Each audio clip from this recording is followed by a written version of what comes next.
అమ్మా భవానీ లోకాల నేలే ఓంకార రూపమమ్మా, తల్లి నీ మహిమల్ని చూపవమ్మా.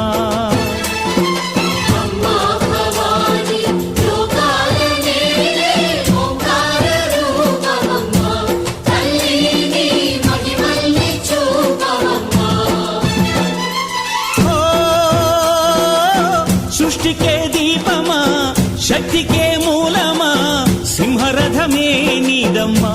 అమ్మ దుర్గమ్మ భక్తులను దీవించుమా.